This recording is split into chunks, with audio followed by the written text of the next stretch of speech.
Thank God we managed to get through the past few days. If, like me, you've been hiding away, trying to avoid the Queen's omnipotent divine stare and those zombies with the top hats and Union Jacks and monocles, then it's okay. You can come out from underneath your rock. The Jubilee is over. Once again, the United Kingdom has been gripped by royal madness. It's kind of a neurological rabid illness whereby people abandon all ideas of progress and equality and instead replace them with sycophantic celebrations of a head of state who is exalted above all others simply because she was born into a certain family and who spends taxpayers' money whenever she wants a party, while she herself has a massive personal wealth which could easily keep her and her family living a luxurious lifestyle forever.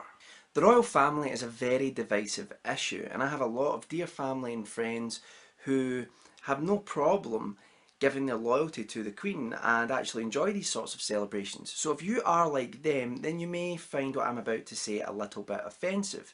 But I think that the monarchy is a hangover from a bygone era.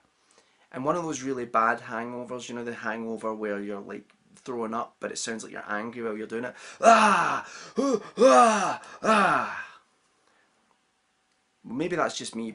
Instead of automatically allowing yourself to be intoxicated by primal feelings of nationality and a way of defining who you are, and being swept up by the communal atmosphere of a Coronation Street Jubilee party, let's just ask some reasonable questions. Is that okay? Is that alright? Are you with me? Good. I knew you wouldn't let me down.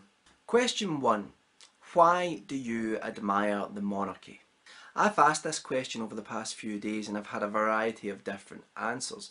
One of the most popular answers that people seem to give is, well, it's tradition. And yes, it is tradition. But not all traditions are good. We used to have a tradition of drowning people we believed were witches, beating children who couldn't keep up at school, shooting citizens who showed dissent, and passing off boy bands as some form of entertainment. The point is, not all traditions are worthy. And if you find yourself keeping a tradition alive just for tradition's sake, then there has to be the argument that that is a huge waste of time and energy. Another answer to this question is that, well, the royal family are just so charming. Well, do you know what? So is Edna, who lives at the bottom of my street. Okay, she dribbles down her chin, smells of urine and believes that shoes are a form of mind control device developed by the government. But just because she's so likeable doesn't mean that she should be the head of state, representing an entire country without being elected, meeting foreign dignitaries and promoting the aforementioned shoe conspiracy. Question number 2. Why should we, the taxpayers and citizens of the United Kingdom, pay the royal family to live a life of luxury, especially in these difficult times? The most common answer to that question is, well, the amount of tourism that they bring in, it benefits us all. Well, let's take a look at that claim.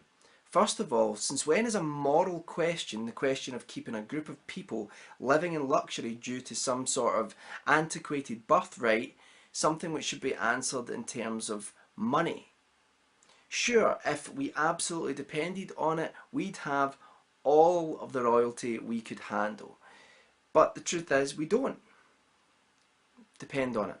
Surely as a society we are beyond supporting an immoral proposition, one which promotes preferential treatment of certain individuals due to birthright, in terms of justifying it somehow because, oh well, we get paid in a roundabout way too. Do we get paid? Yes, we do, and those who argue that we don't are ignoring the facts. We get paid through tourism and we get paid through the lands which the monarchy leases to the British government. But it has to be about more than that. We can't just be talking about money. We have to be talking about what we want for ourselves and what we want our society to reflect. If the royal family abdicated tomorrow, would people stop visiting the United Kingdom? No, they wouldn't. People would still go to see London. Why? Because London is one of the greatest cities in the world. People would still be interested in the history of the country. There's so much to see. Sure, would we take a little bit of a hit? Probably, because there are tourists that like to point at Buckingham Palace and say, the real Queen lives in there. But at the end of the day, if we are in the short term a little bit out of pocket, and we have to stress here, it would never be to the degree that it would cripple us financially, then I think that's worth it to stand on more solid ethical ground. Question 3. What are they for? That's right, what function does the monarchy serve? And please again, don't say tourism, because it has to be about more than eating your dinner off of the Queen's face. That's not a tradition in this country, it's just that they sell plates with the Queen's face on it. You know, never mind. I just cannot find any valid reason for the monarchy to sit at the top of British society. But Mike, they inspire us. Really? They inspire you? If I were you, I would find something more worthwhile to aspire to, like being a potted plant. I jest, I jest. My pet plant Chuck refuses to grow in any sort of sensible direction. Be reasonable, goddammit. My friend, yes I do have some, said to me the other day that it was more about nostalgia for a bygone era. Well, I miss a lot about things from Britain's past as much as anyone. I miss bowler hats and British stiff upper lippedness. But I don't think it was the monarchy which made Britain great. Exploitation and imperialism did that. I'm joking. Kind of. It was the people who made Britain in the first half of the 20th century. Celebrate that. I'd much rather see us having joyous celebrations for the generations who fought off tyranny and won, than celebrating someone wearing a crown and a sceptre who says, "We are not amused," when you just so much as crack a fart joke. Another point which was made is that the monarchy work as a sort of forerunner to trade negotiations and other diplomatic matters. But I'm sorry, I don't buy that. I think that heads of state from other countries, the only reason that they sort of entertain it is because either they want something from Britain and they want to be seen to be showing some respect, or that their population actually likes the monarchy and they want to be seen to be embracing that as well. I don't think this has any bearing on any of the political movements that are made across borders behind closed doors. I mean, would you want Prince Philip to have anything to do with trade negotiations after all of his gaffes? I have to take just a moment here to say that Prince Philip is legendary. I mean, he's so offensive and somehow he gets away with it. I mean, dear Lord. If it has 4 legs and is not a chair, and if it has wings and is not an aeroplane, or swims and is not a submarine, the Cantonese will eat it. Or his remarkably kind comment to a 13-year-old kid who aspired to be an astronaut and one day fly in the Nova rocket. "Huh, well, you'll never fly in it. You're too fat to be an astronaut." Or how about what he said to a Scottish driving instructor? "How do you get the natives off the booze long enough for them to get through the test?" Or my favourite one, which he said to the Aborigines of Australia: "Do you still throw spears at one another?" His quotes are legendary if he were a comic character, and I know that was a terrible impersonation, but really, do you want that representing you? So many claim to hate the fame culture that we live in now, where people are just simply famous for being famous. This is what propels gossip columns into the public imagination. What did they eat? Who is he going out with? My God, what is she wearing? Well, do you know what? The royal family are simply just that. Famous for being famous, due to the family that they were born into and us, the British culture and society, who decide that they actually have a place in a progressive, modern, civilised world.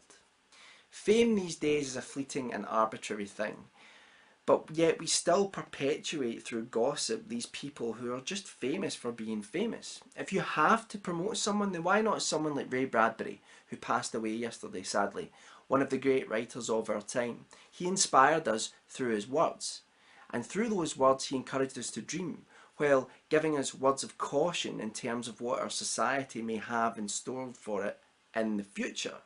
Why not promote someone like that, who actually got to where they are through talent and hard work, rather than the monarchy, who have this level of prestige just simply by default?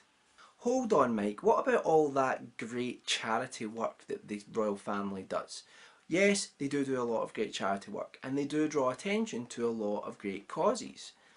If you take Prince Charles, for example, I get the feeling off of him that he is actually a deeply empathetic man and that he does genuinely care about those around him. However, it's a lottery. You could have a king or a queen who all they care about is those around them. They want to make things better for them. But you equally could just get someone who is selfish and mean and narrow-minded.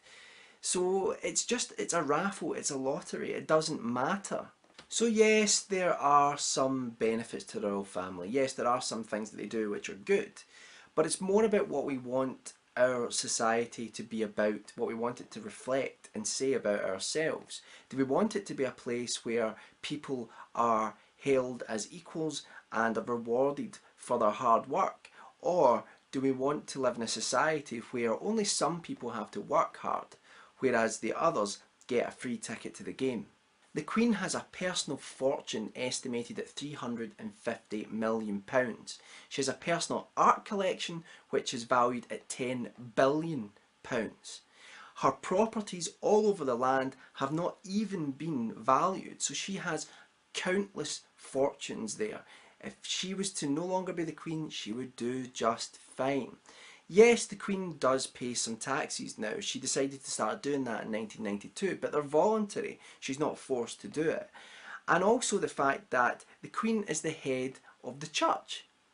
So we have the head of the state who is also part of the church, which means the church and state are intertwined. And most people tend to have an understanding that is a bad thing. That's not representative of the wide variety of beliefs that are in this country. And it also means that someone who is Catholic or of another religion can never sit on the throne. And in the 21st century, that seems pretty silly to me. I could go on, but I'm hungry and my bacon is burning. I know a lot of good people, including a lot of good people on YouTube, who would say, well, Mike, come on, it's just an excuse for a party. Well, you know what, that's all fine and well, but I just wish we had something worthwhile to celebrate. And I think there are worthwhile things out there, far more worthwhile than celebrating the monarchy, which could bring the people of this country together. And before anyone jumps in and says, well, you're just a dirty Scot, well, do you know what? I'm a unionist as far as that I don't want the United Kingdom to split apart. I want it to stay together.